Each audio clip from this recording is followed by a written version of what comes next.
South India Shopping Mall, The Wedding Mantra, Sarikotta Wedding Collection, South India Shopping Mall.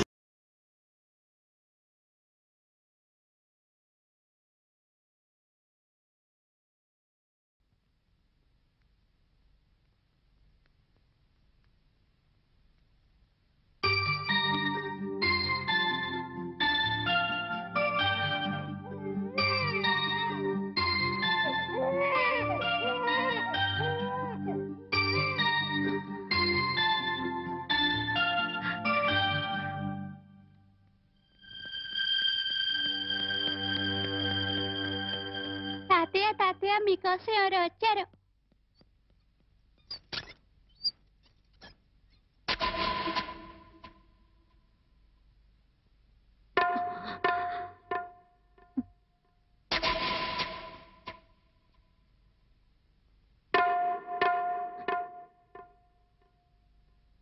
ఎవరమ్మా నువ్వు?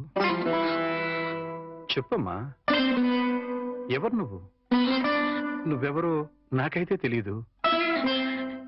ఒకవేళ మా ఆవిడికి ఎవరో తెలుసేమో. ఒక్కసారి పిలుస్తానుండమ్మా. పూర్ణ, పూర్ణ.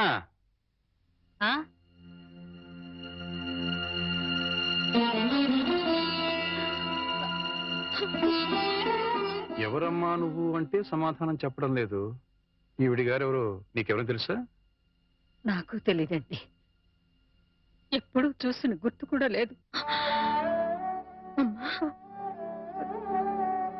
నన్నలా పిలవకమ్మా. నన్నలా పిలిచే హక్కు నా కూతురు సీతకొక్కదానికే ఉంది. నీకేం కావాలి? ఏమిటే చూడబోతే ఆవిడ చాలా ధనవంతురాల్లో ఉంది. ఏదో కావాలని నీ పెంకుటింటి ముందు నిలబడి అడగాల్సిన కర్మ ఆవిడకేం పట్టిందే? చూడు, ఆవిడ కట్టుకున్న చీర చూడు. నీ జీవితంలో ఎప్పుడైనా అంత ఖరీదైన చీర కట్టుకున్నావా? ఏదో సంసార పక్షంగా సగటిల్లాలుగా బతికేస్తున్న నీ ఇంటికి అంత గొప్ప ఆవిడ ఎందుకు వస్తుంది? ఎవరిదైనా అడ్రస్ కనుక్కోవడానికి వచ్చి ఉంటుంది. అంతే కదమ్మా? మాట్లాడమ్మా. మాట్లాడితే కదా నువ్వెవరో తెలిసేది. మాట్లాడకుండా ఉంటే ఎలా తెలుస్తుందమ్మా? ఒకవేళ మీ దగ్గర చదువుకున్నమ్మా ఏమో, గుర్తు తెచ్చుకోండి. కాదే, నా దగ్గర చదువుకున్న వాళ్ళకి చదువుతో పాటు సంస్కారం, క్రమశిక్షణ కూడా ఉంటాయి. ఈవిడి గారిని చూస్తుంటే ఆ రెండు ఉన్నట్టుగా లేవు. అందుకని ఈవిడ నా శిష్యులు కూడా కాదు. చూడమ్మా, మా అమ్మాయి గుడికెళ్లే టైం అయింది. నిన్ను చూస్తే మా అల్లుడికి నీకు సంబంధం ఉందని అనుమానపడే అవకాశం ఉంది. దయచేసి ఇక్కడి నుంచి తొందరగా వెళ్ళిపోమ్మా.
ఏంటి ఇక్కడికి తగలబడ్డావు?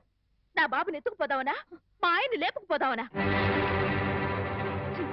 నా ఇంటికి వచ్చినా మా వారితో మాట్లాడినా నరికి పోగులు పెడతాను. సీతన్న మాట కాస్త వింటావా? ఏంటి నీ మాట వినేది? నీలాంటి బజారు దాని మాటలు వినాల్సిన అవసరం నాకు లేదు. ఏ మొహం పెట్టుకుని ఈ ఊరికొచ్చావే? సిగ్గులేని జన్మ, ఎందులో పడి చావాల్సింది.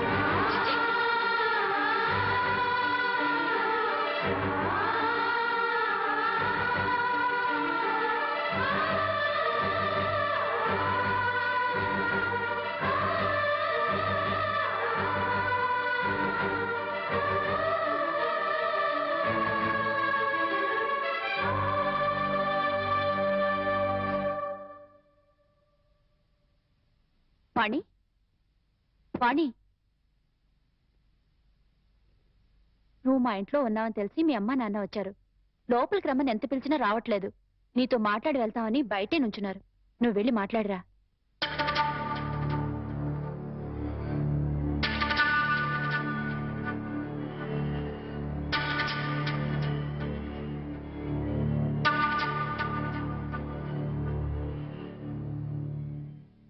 ఇంటి దగ్గర నువ్వెవరో తెలియనట్టు మాట్లాడి ఇక్కడికి ఎందుకు వచ్చారా అని ఆశ్చర్యపోతున్నావమ్మా?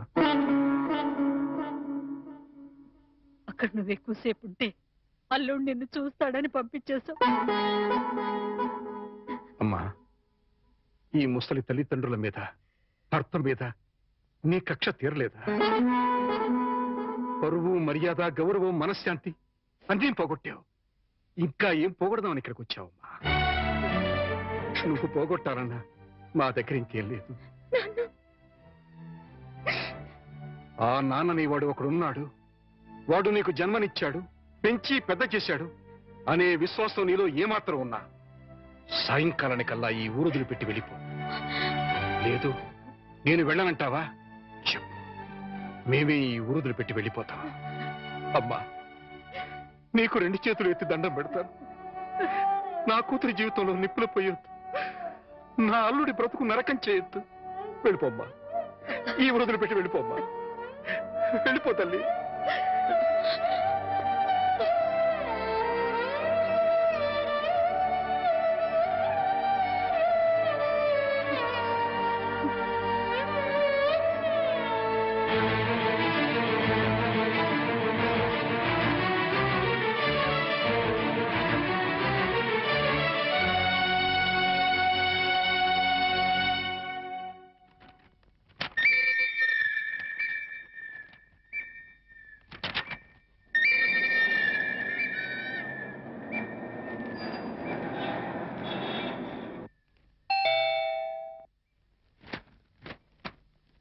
ఎవరు?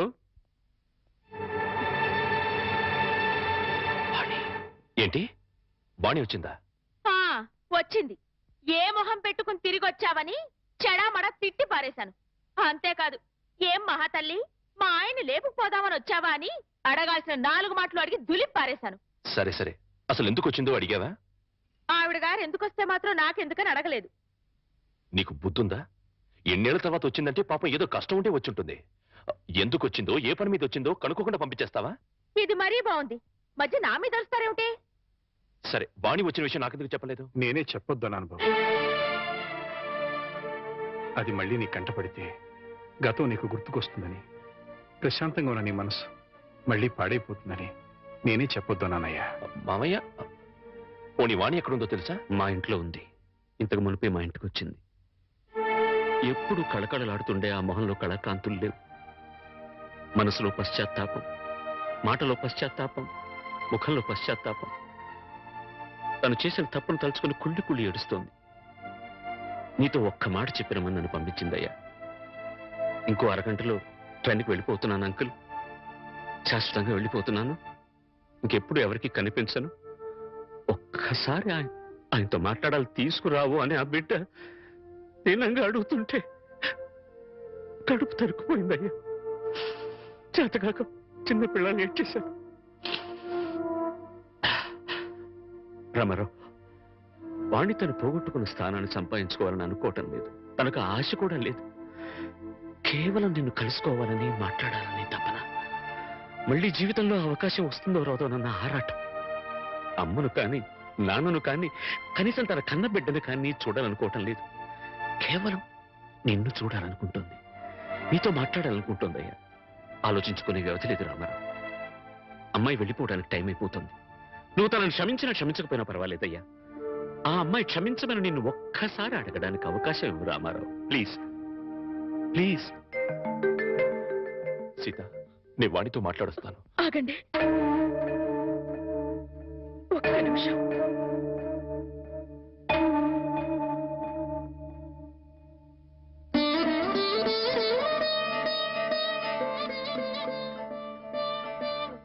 ఆడవాళ్ళు ఎవరొచ్చినా పసుపు కుంకుమ పెట్టి పంపడం ఈ ఇంటి ఆనవాయితీ. ఆవిడ మీకు చేసిన ద్రోహం గుర్తొచ్చి కడుపు మండి తిట్టొచ్చాను. ఈ చీర పెట్టి వీడుకోలు చెప్పిరండి.